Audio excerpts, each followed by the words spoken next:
Occasionally he does if I think they're by themselves. But I love that. I love that song because we have to hold out. That's what it's all about. One day, my husband and I were cleaning things out before we moved, and I pulled this little baggie out of my husband's stuff. You know how it is, and you're always like, "What?" My husband's a keeper. Are you guys? Do y'all live with that? Yeah, he's a kind of a pack rat. And so we were going through some of his things, and I'm like, "What in the world?" And there was this little baggie. And I couldn't even tell what it was, but it was a little piece of construction paper that had obviously been cut out by someone many, many years ago, and a little quarter taped to it. And that was something from his Sunday school teacher, and he was in his 30s, and he had kept that many years. And he could name to you all of his Sunday school teachers over the years, everyone that he had. I could name you every Sunday school teacher I ever had. We were brought up in church. And I do not remember this. I have been told stories about the fact that when I was a child, when I was very small, we went to a very small church. They did not have a nursery. And so I used to get passed around. And those of you that think it's funny that, I don't get real nervous being in front of people, I have been told the stories about how the pastor used to preach his sermon holding me on his hip. And I've seen a picture, but I don't, that's just stories. I'm sure I needed to get my 2 cents worth in even then. If you'll turn in your Bibles with me, turn to Colossians. I'm going to find it in my Bible here. Colossians chapter 3. And this morning I'm going to try to be, as Miss Eileen would put it, very transparent with you. I'm going to try to tell you some personal stories, and I have not told this since August, and I boo-hooed. So I'm going to try not to do it with boo-hooing.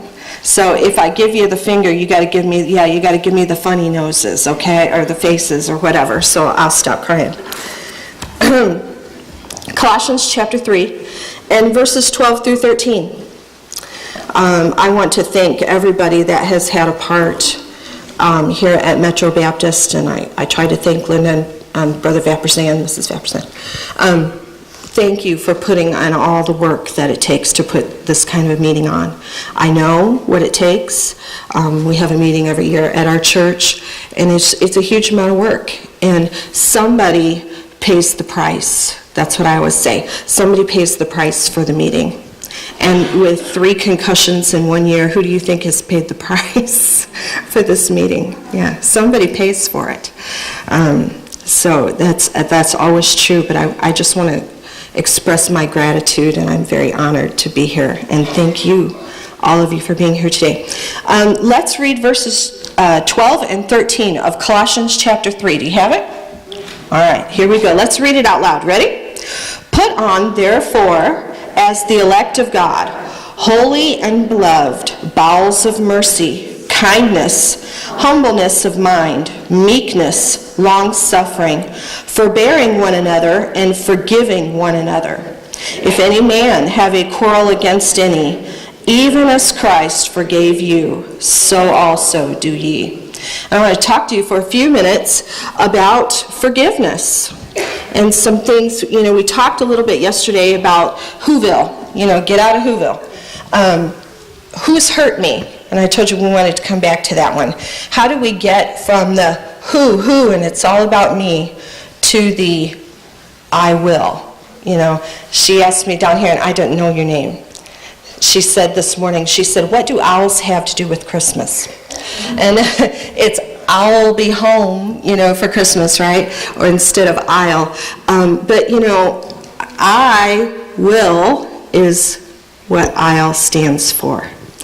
And we've got to get to the I will in our life and be persuaded and be committed to do some things in our life. And the only way that we get from Whoville to the I will is through the I am. And that's through forgiveness. You see in these verses, it tells us that even as Christ forgave you, so also do ye. So, how many in here are saved? Would you raise your hand? Yay. Almost every hand that I could see. God has forgiven us a lot of things. You know, I don't know about you. I would like to think that even though I was brought up in church, and there's a lot of things that I don't want to tell you that I did, but you know, I got away with a lot when I was a kid. And I still, you know, have a lot of things that I sure do need the Lord's forgiveness for every day. And that's all of us. God has forgiven us great many things. And there's not a person in this room who, if we got real honest with ourselves, who deserves anything but hell. That's none of us. And we forget that as we go through life. That's the bottom line. We deserve to go to hell. And God, in His mercy and His grace, gave us a way to escape that. These verses have to deal with forgiveness, and it really, notice it's not just a suggestion, it's just a command.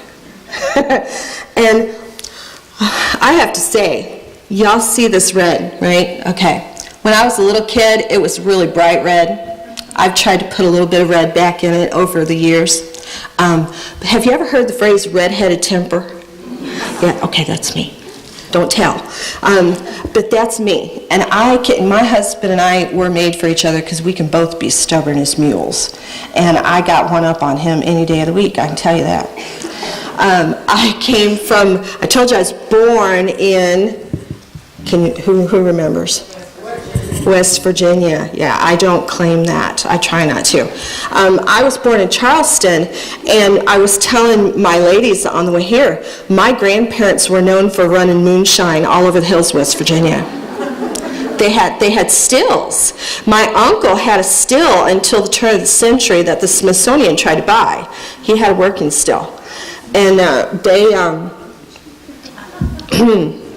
I was not around for that, okay? But I have heard all the stories. They were legendary. How many have heard of the Cox family? The Coxes. Anybody? Yeah. Okay, that's me. Don't hold it against me, please.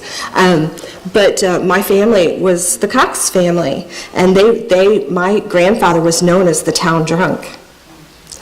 And he and my grandmother, I did not know my grandfather. He died when I was about 1.5 years, so I've only ever heard stories. But my grandma was 1.5 and we loved her dearly. And she used to tell us all the stories about how they would break every piece of furniture in the house. You know, they were infamous for it. They were known as the town drunks, and everybody would gather in their house, and then, of course, with the red-headed Irish tempers, you know, they would start flinging, and they would break the legs off the furniture and break all the dishes. And, you know, she told me one time they had finally gotten a screen door, and just out of spite, she took a butcher knife to the screen door to spite my grandpa. And mind you, they were coal miners. So they were, you know, they didn't have a lot anyway. And they grew up, that's how my aunts and uncles grew up, I should put it that way. My mother was the baby of the family. And there are 8 years between my uncle and my mother. And my mother, in that 8 years, my grandfather was saved. So my mother did not grow up that way. She grew up in a preacher's house because the town drunk became pretty much a circuit preacher. And he would travel from church to church on Sundays. And my dad used to go with my mom on Sundays. And he grabbed her one day in high school. She knew who he was, but didn't really know him. And he was talking to a bunch of his friends, and he grabbed her in the hallway one day and said, "Hey boys, this is Sherry Cox, and I'm gonna marry her."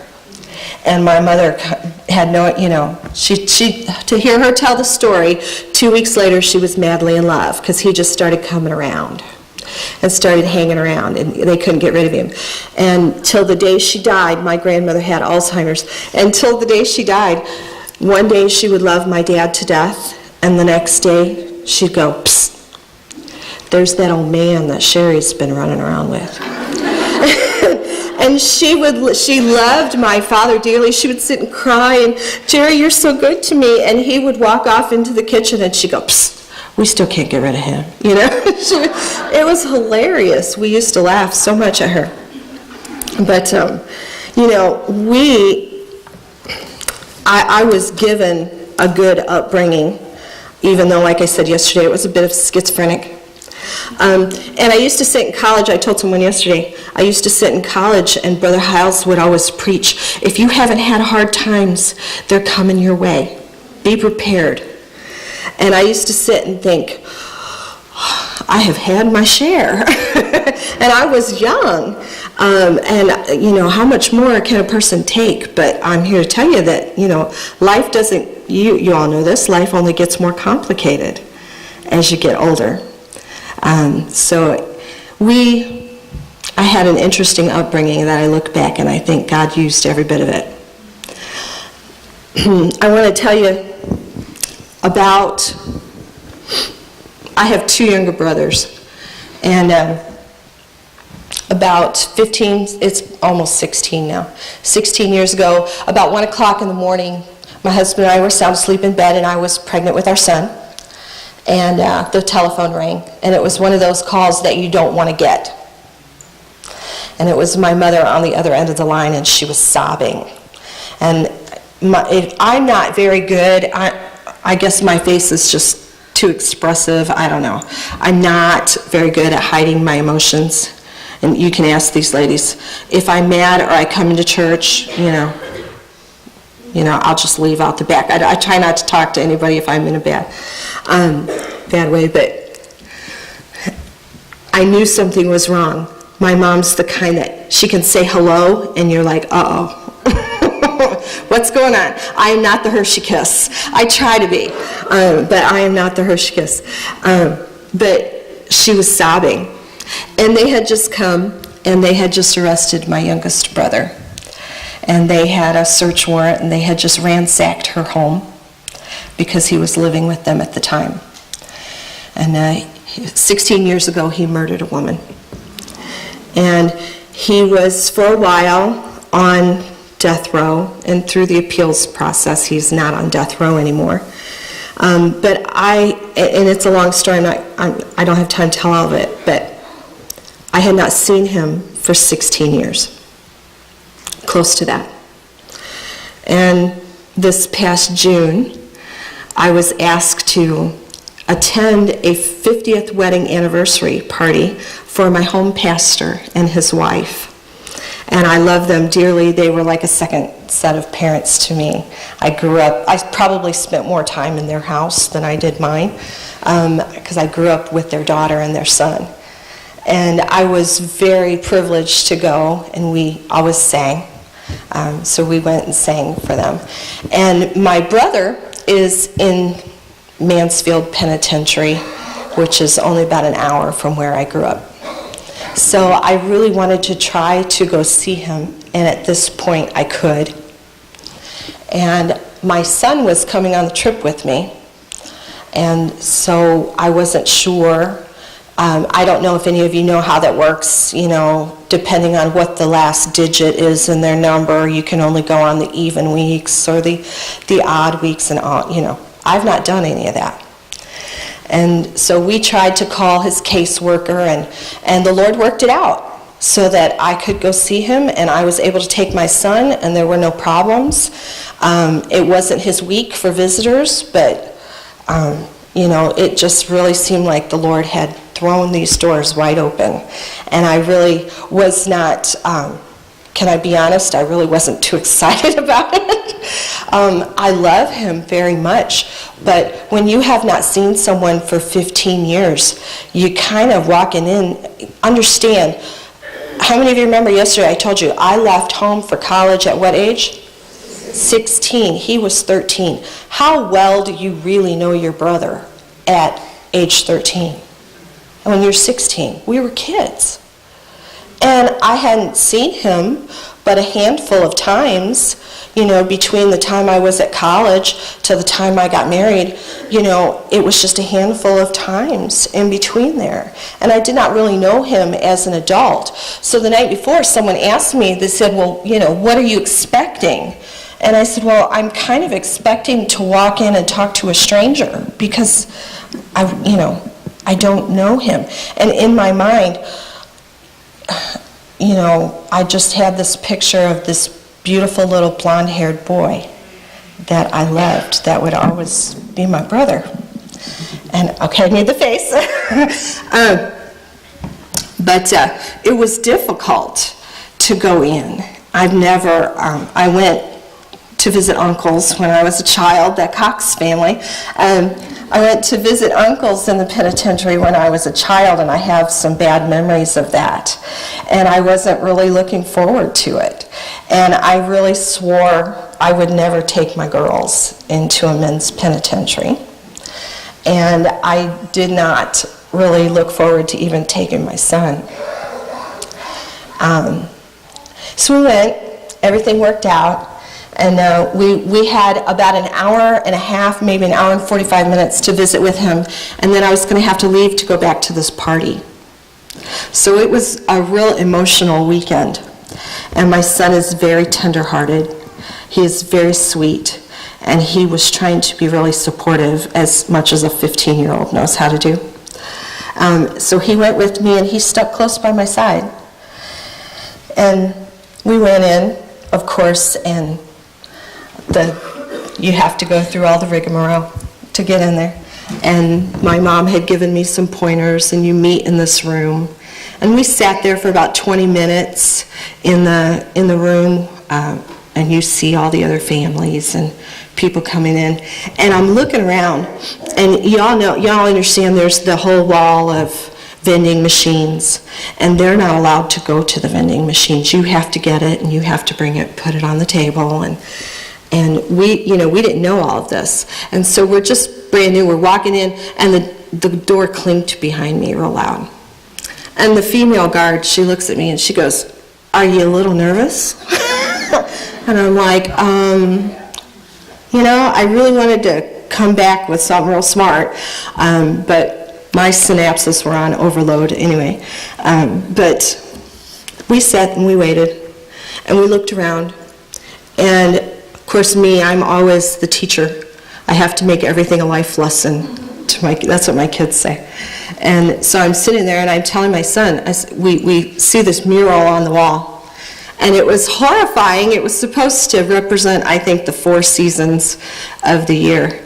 And I'm thinking, this is pathetic. This is so sad. and I'm sitting there, and it was just so hard. Have you ever been in one of those situations? Psalm 61 says, "When my heart is overwhelmed, lead me to a rock that is higher than I." That's how I felt. I was just overwhelmed with, the horror of it all in my mind. It's just so far away from anything that I would have ever wanted for anyone in my family, that I would wish for anybody, for that matter. And I understand, what it is, but it was just horrifying. And I sat there, and we were waiting, and my brother walked in. And as soon as I saw him, of course, I started to tear up because I'm not good at hiding emotions.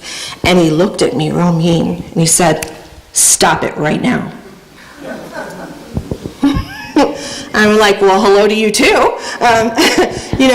But he can't afford to break down like that. And I tried to pull it together, and he did. He was like, stop it right now. And we had a good talk for about an hour and 45 minutes or so.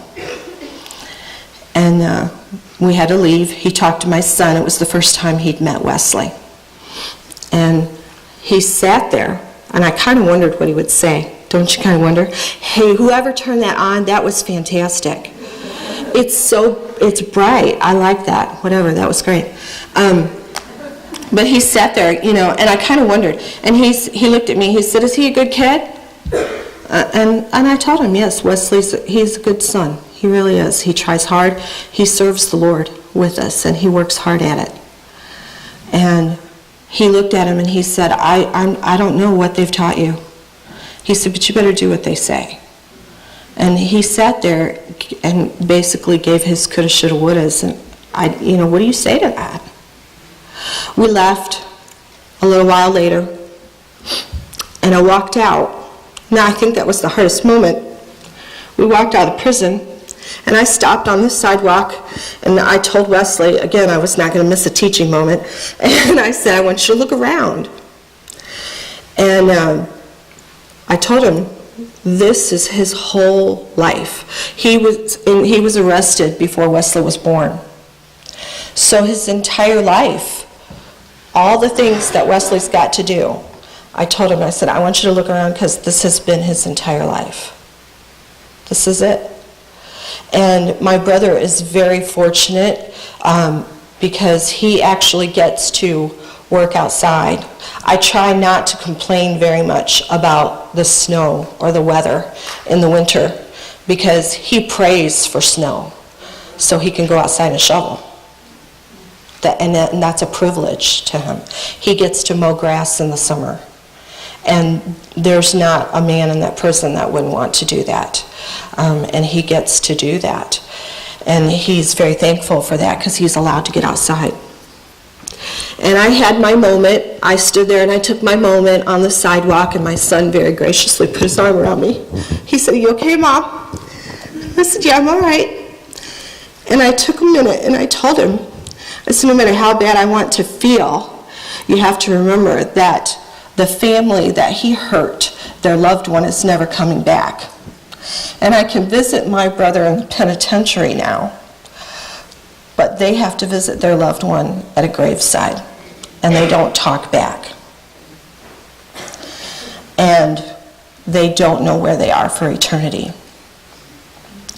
And no matter how bad I want to feel right now, and how disappointed I am, and how hurt I still feel even after 15 years, we walked out, and he's not. And it was such a waste.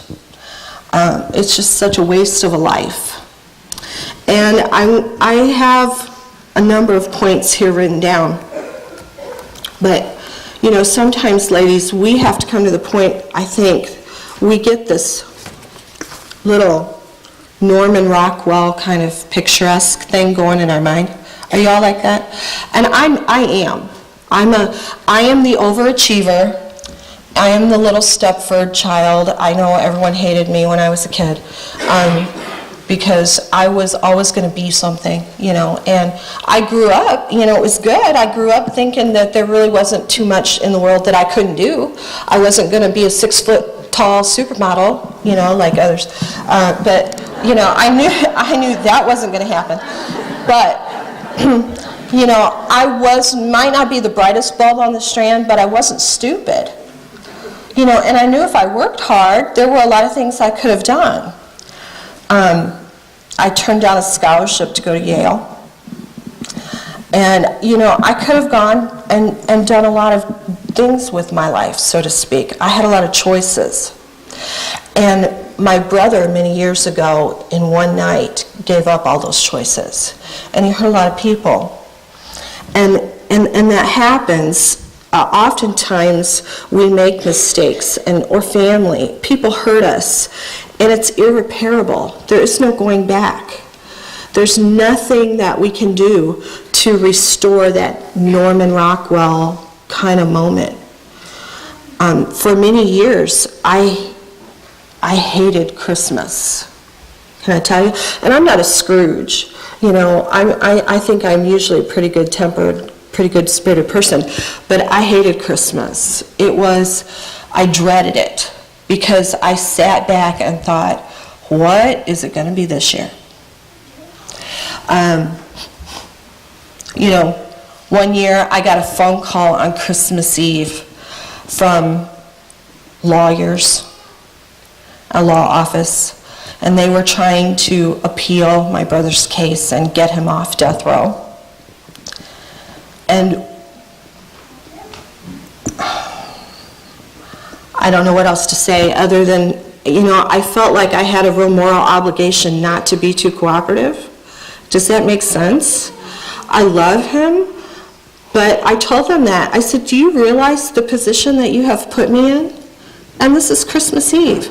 I said, right now, it does not matter what I say to you. You are going to turn the transcripts of this phone call over to my brother and my family. And I said, there's nothing I can say right now. It is really difficult to be in those types of situations.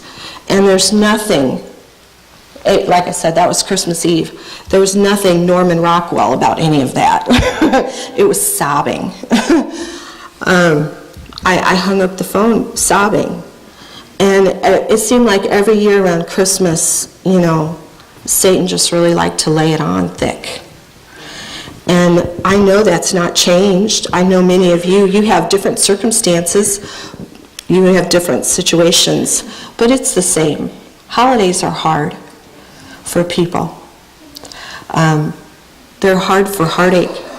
And the only way that we get through it is that we come to a point where we deal with some of these things in our lives in a godly fashion, and we fix that inner heart. And that comes from the Lord. So here are some notes. If you have pen and paper, you're welcome to write these down. I was not as, professional as some other people and made you a sign-up sheet, or a sheet to take home. I'm sorry. I didn't do it. It's the blonde. All right. Some of these you will know, and I hope maybe some of these will speak to you maybe in a different way. Number 1, forgiveness is not a feeling, it's a decision. We have all heard that one 1,000 times, haven't we? Let me say this. Forgiveness is not a one-time decision. It is a daily, it is an hourly, it is a minute-by-minute decision. And it is a decision that says, I am not going to dwell on this. Period. That's what it is. You can honestly say in your heart that you've forgiven somebody when the first thing that you do when you hear, you know how it is, the first thing that you think of when you hear that person's name is how they hurt you. Right? You know you've forgiven that person when that's not the case anymore. When you can try to see things from their perspective, and as Jude says, some having compassion, then you know you have forgiveness. Does that happen automatic? Nope. Again, it is a day by day by day decision. It's not just a one-time thing. Number 2, forgiveness is not forgetting. Our world says, well, you're just holding a grudge. No. If you hurt my children, I might forgive you and not rip your hair out, but I'm not letting you babysit my kids. Right? Forgiveness is not forgetting. Forgiveness does not equal reconciliation. God forgave the entire world, and he took actions to do it. But it is our responsibility, the person who did the wrong, to seek the reconciliation with God. God did his part. And he continues to do his part over and over. And it is our responsibility. It is an intentional release. It's an active process. It is, I am going to do this on purpose. I'm going to leave this behind. I'm making this decision to forget it. You cannot let a hurt consume your thinking. That's what happens when we live in Whoville. It consumes us, and it will eat at everything in your life. The Bible says, and you can finish it for me, bitterness is somebody give me the word. It's a root. Do y'all have roots? We had a house that we have, I should say, a house that we own about 4 hours from where we live now. And we had this great big tree in the front yard.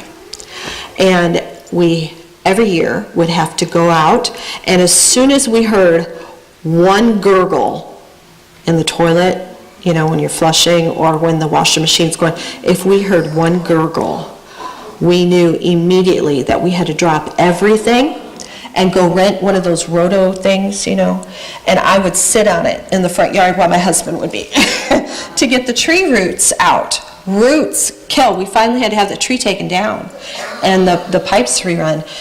It used to get into the pipes. It'll get into everything and it'll break it. Have you ever seen that? The roots will break it apart. And sadly, that's what bitterness does in our lives.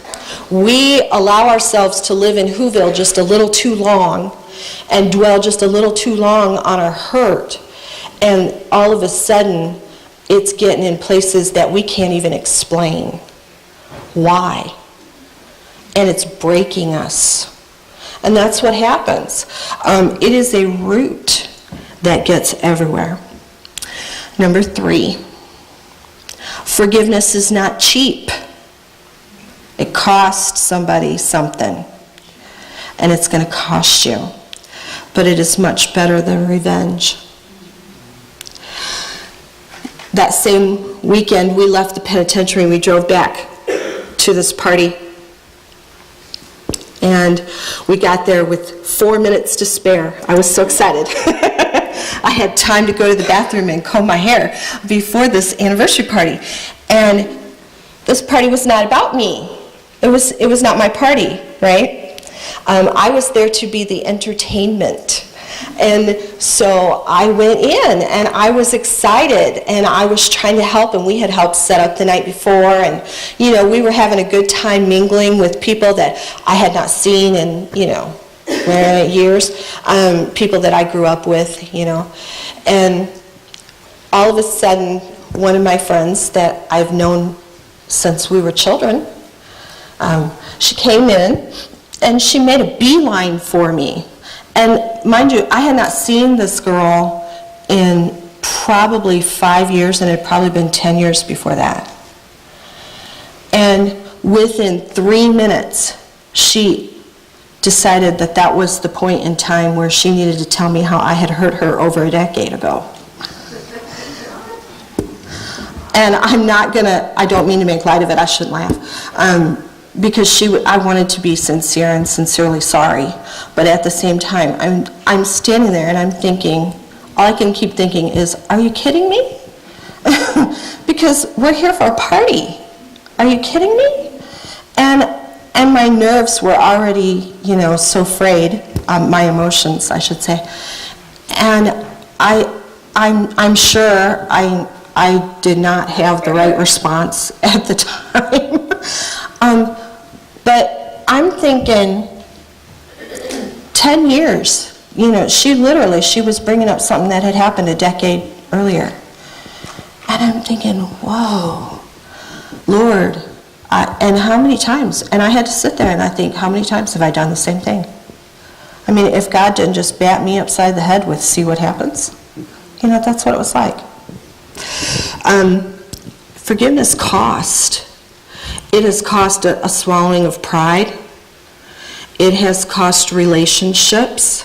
I don't know what forgiveness may cost you. But when it comes down to brass tacks, what do we all deserve? Oh, say it with me. Yeah, a little bit louder. We deserve hell. I don't care who you are. That's what we deserve. And anything that we get above that is a bonus. It doesn't matter. And we get so spoiled and wrapped up in ourselves. An eye for an eye, if we lived by that, it would actually leave the whole world blind. Have you thought about that? That's all of us, isn't it? All right, number 4. Forgiveness is not easy, and it is impossible without God. There is no way. Honestly, my first response to my friend really was, are you kidding me? And to God's grace and glory, my next response in my mind. I have these conversations in my mind. Do you all do that? Yeah. So my next response in my mind was, dear Lord, you're really going to have to help me here because I really don't know what to say. And I just started praying. And I'm like, Lord, you got to help me. How can I appease this person? And this, there was nothing to do. But anyway, it's impossible without God. That's all there is to it. You cannot do it of your own. And can I say, and I'm going to get on my soapbox here, and I'm only going to be on here for a minute. I don't want to hurt anybody's feelings. But can I tell you, a pill out of a bottle is not going to help your inward heart. Okay, I'm off. Okay? You got to fix what's inside. All of us do. How do we get along? How do we have harmony? We got to fix the inward. All right. I have 4 promises. The I wills. All right, you ready? These are 4 promises that you need to make to yourself. I will choose to not think about this incident. What do you do when you're hurt? I will choose not to think about this incident. That's number 1. Number 2, I will choose not to harm you for this. Because revenge is very easy. Sometimes revenge, we can be persnickety. We can be pretty conniving. I mean, I can. I shouldn't say we. I know you don't do this. I do. I get even with them one way or the other. That was my family. My grandma used to tell stories of, they were dirt poor, mind you, and they nailed each other's shoes to the floor. And these are people who had to put cardboard in their shoes for the winter, because they didn't have anything. They lived through the Depression. And to get even with each other, they would do all kinds of stuff. They were mean, they were mean people. Drunks are mean. They did all kinds of stuff. And I grew up with all of this mischievous, so it's really not my fault. You understand that? It's just inbred. No, I'm sorry. But we have to choose. We have to choose to not get even with somebody. And that's, some of these things might apply to these great big hurts. Maybe you've had great big hurts like this in your life. But these apply to day-to-day things too. When husband leaves his socks on the floor, well, okay, are you going to leave your, are you going to squeeze the toothpaste from the middle instead of the end because he doesn't like it? We have an ongoing battle in my house about which way the toilet paper goes on the roll. And can I be honest with you? There have been days when I have gotten up and my husband will purposely put it on the roll backwards, and he'll go out and tell the kids just to see if I'll react. And can I say, there are days when that just kind of irks me. And, I know you guys don't do that, but I'm still worried about which way the toilet paper roll is, on there. You have to choose to not harm someone else over the hurts, right? Y'all are having your big issues, and I'm worried about the toilet paper. That's how it works. All right, number 3. This is a big one. You ready? I will not bring it up again. Boy, that's a hard one, isn't it? I hate that one. Because as men like to say, women get historical, not hysterical. That's what my husband says. I get historical because I can tell you for certain, word for word, every argument that we had 23 years ago, and exactly what he said. I know you're not like that. I'm like that. But we have to choose not to bring it up again. It would have done me no good. It would have not accomplished zip for me to have sat there the first time I've seen my brother in 16 years to sit there and say, so why'd you do it? So what kind of explanation do you have to give me after all these years? That wouldn't have accomplished anything. It would not have accomplished anything for me to have looked at my friend who obviously was hurting for the last decade, and I felt bad. But, it wouldn't have done me any good to have looked at her and said, well, aren't you over this by now? I mean, I wanted to be honest with you. But, would that have done any good? No. I remember when we were teenagers, and I remember what you did. None of that would have done any good. Don't bring it up again. I will, number 4. I will not allow this to stand between us. And that's hard, because that means you have to take the active step. Do you know God took the active step for us? God said, man did wrong. He told Adam and Eve what to do. God took the active step to make peace. He came, he sent, he gave. That's what God did for us. Those are 4 promises to make. How do we get from the who will to the I will? It's only through the I am. That's it. That's the only way we can do it. Romans 12. Let's look at that for 1 minute. Romans chapter 12. And I'm closing. Romans chapter 12.